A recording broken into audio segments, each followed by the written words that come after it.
From exploring a vampire burial to finding unexploded bombs, here are 10 very unsettling discoveries. Number 10. Unexploded cluster bombs. Bombs are pretty terrifying things. Back in 2006, Israel was taking a lot of heat for allegedly using immoral cluster bombs against the Lebanese. Since then, unexploded ordnance have been found all over the country of Lebanon. In fact, UN teams have been trying to remove the bombs and other unexploded ordnance for some time, with roughly 359 separate locations where cluster bombs had struck across the small coastal nation. While these bombs are terrifying enough when they come raining out of the sky, the accidental discovery of an unexploded cluster bomb can be just as deadly. These bombs are dangerous and can go off unexpectedly at any time, especially if an unsuspecting civilian were to step on one. According to a report by the United Nations, back in 2006, there were at least as many as 100,000 unexploded bomblets littering the country of Lebanon. In fact, these unexploded discoveries are so terrifying that many people were unable to re-enter their homes at all because of unexploded ordnance scattered about in little clusters of bomblets. Number 9. Scottish Massacre. During a recent excavation in an attempt to expand the Durham University Library in northeast England, an extremely unsettling discovery was made. Archaeologists had been excavating the site before construction started, but happened upon 2 mass graves containing several skeletons and had to stop. After further analysis, it was determined that the skeletons all dated back to the late 1600s and were, at one point, Scotsmen. Experts believe they're the remnants of Scottish prisoners who'd been taken captive during the Third English Civil War. According to history, this would explain what happened to a large group of Scottish prisoners taken by Oliver Cromwell after the Battle of Dunbar in 1650, which happened to be one of the most brutal battles of the 17th century. It's believed that at least 1,700 Scottish prisoners died from malnutrition after being made to march over 100 miles to Durham. In any case, it would appear that many of the corpses of these unfortunate Scottish soldiers are hidden underneath Durham in yet undiscovered mass burial sites, just like the ones discovered in 2013. In fact, there could very well be additional bones buried underneath the Durham University buildings. Number 8. Circle of Death. There's been no shortage of barbaric behavior since human beings began walking around on 2 legs. Recently, a property development project uncovered yet more evidence of early barbarism back in 2012. A pit of death was discovered during the development of a project that was filled with the bones of infants, adults, and small children. The pit, nicknamed the Circle of Death, was 6.5 feet deep, 5 feet in diameter, and literally filled with bones. This is definitely the most unsettling discovery of any recent excavation. But the brutality doesn't stop at just being a pit of bones. The bones of the deceased were found to have several arms and fingers cut off. Experts discovered that no less than 7 arms detached from the bodies, including one that belonged to a young teenager. This pit was full of dead people who had already been amputated.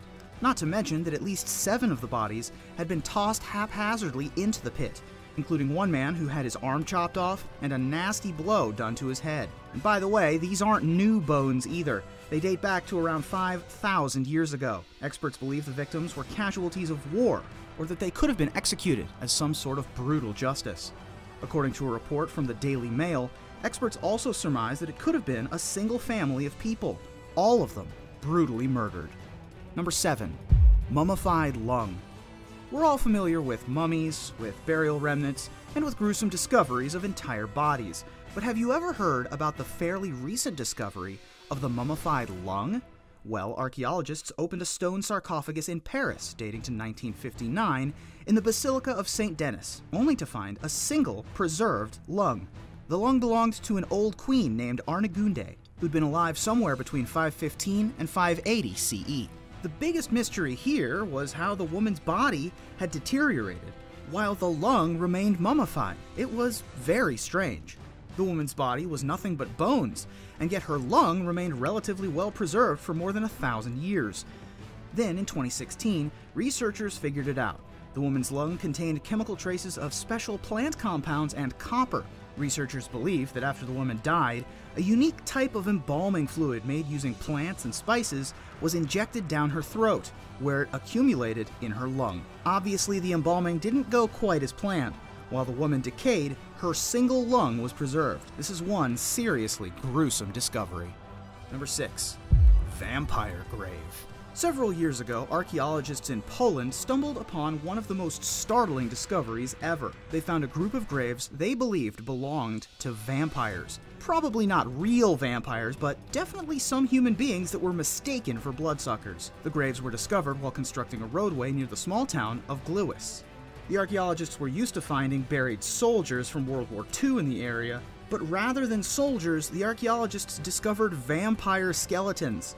The dead giveaway was that their heads, rather than being attached to their bodies, had been cut off and then placed on their legs. Many years ago, this sort of thing was a kind of ritualized execution, aimed at making sure that the dead remained dead. Because the heads were no longer attached to their bodies, superstition stated that the undead would be unable to rise and attack the living. Other popular methods of keeping vampires in the grave involved shoving a brick between their teeth, or staking them to the ground with an iron rod. These practices are obviously long gone, but it's pretty disturbing to think that they ever happened at all. Number 5. Buried hearts. Some people may like to be buried with mementos of loved ones, such as trinkets and picture frame, but how would you feel about being buried with the heart of your lover inside of a trinket? Believe it or not, this was actually a fairly common practice in the 1600s. When a person would die, they were sometimes buried with the heart of their husband or wife. This is one of the oldest and most brutal rituals of romance around, and of course, it was mainly done by the French. During a recent excavation of some graves beneath the basement of the convent of the Jacobins in France, archaeologists discovered the fairly well-preserved corpse of a widow by the name of Louise de Quengo, Lady of Brefaloc. She died in 1656, and her body sealed in a lead coffin. And when the archaeologists recently opened the coffin, they found everything in remarkable condition, including her clothing. But most remarkable of all was her husband's heart in a lead case. The heart was in such good condition that researchers were still able to identify plaque buildup on some of the arteries. Number 4. Ancient chemical warfare. Chemical warfare is some seriously nasty business. While many people assume chemical warfare is a modern creation, there was actually a recent discovery that alludes to chemical warfare being used over 2,000 years ago during the Roman Empire. The skeleton of a Persian soldier was found inside siege tunnels beneath the city of Durham, which had been occupied by the Roman Empire 2,000 years ago. During the Persian siege of the city, with Persian soldiers trying to enter the city through underground tunnels beneath the city walls, these same Persian soldiers prepared a terrible trap for the Romans who were coming to ambush them.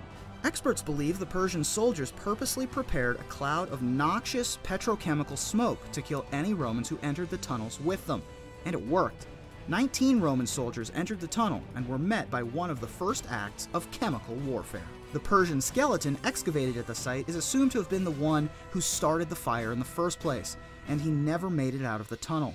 He was discovered with his chainmail shirt bunched around his throat, as if he'd been trying to remove his armor and escape. Alas, neither he nor the Romans made it out alive. Number 3. Evidence of witch trials. In the quaint Scottish city of Aberdeen, one of Scotland's darkest secrets sits open to the public. There's a 15th century chapel where the city's dark past is centered. Supposedly, the church had been used to deal with witches back in the time of Scotland's great witch hunts. The church had 2 separate places for holding the accused while they awaited trial, and more often than not, execution. One of the most famous trials was in 1597 during the Great Scottish Witch Hunt, when 23 women and 1 man were tried and executed for practicing witchcraft. What's really interesting is that the entire dark history of the church has since been scrubbed from existence. Everything except a small iron ring fixed to the north wall of the chapel still remains, a small reminder of the gruesome and murderous past of this now quiet town. Number 2. Shackled prisoners. Roughly 80 skeletons were discovered in a mass grave between downtown Athens and the port of Piraeus. These were no ordinary skeletons either. These ancient bones were discovered with their wrists still clamped in shackles and their mouths gaped in looks of terror. The craziest part is that none of the archaeologists are quite sure who these buried people were, how they ended up being shackled and buried, or why they appear to have been executed with a fair level of respect. According to a CBC report, the head of the excavation site said that the skeletons had been surprisingly young at their time of death, and in incredibly good health. This, combined with the way their hands were tied above their heads and their bodies placed in a neat row, would suggest the skeletons were no ordinary criminals or convicts, but actually citizens of noble birth who were on the wrong side of society at the time. Considering that the grave dates back to somewhere between the 8th and the 5th centuries BCE, a period when the nobility of Athens were battling one another, chances are these executed people were involved in some kind of coup. However, that coup clearly failed. Number 1. Remnants of the HMS Terror. The HMS Terror is undoubtedly the most infamous ship of any expedition since boats were invented. The HMS Terror was one of the vessels sent to search for the legendary Northwest Passage back in the 1840s. The crew set off from England to search for the passageway through the frigid north, where they hoped to eventually reach China and India in the east. However, the expedition was a complete disaster. It was such a terrible disaster that films and books have been inspired by the HMS Terror ever since. The deaths started as you might think when a ship becomes stuck in the ice. Men got hypothermia, they died of exposure, and many died from starvation or scurvy. However, later into the expedition, when the remaining survivors ventured off on foot for help, they began to cannibalize one another. Recently, one of the skeletons from the expedition was discovered in a shallow, stone-marked grave on King William Island in the Canadian Arctic. The man is believed to be Henry Le Viscount, a lieutenant of the HMS Terror's sister ship, the HMS Erebus. The man's remains are a grisly reminder of what kind of horrible things humans sometimes do to survive. Which of these discoveries unsettles you the most? Thanks for watching this episode. Did you like the video? Tell us what you think in the comments below, and be sure to like, follow, and subscribe.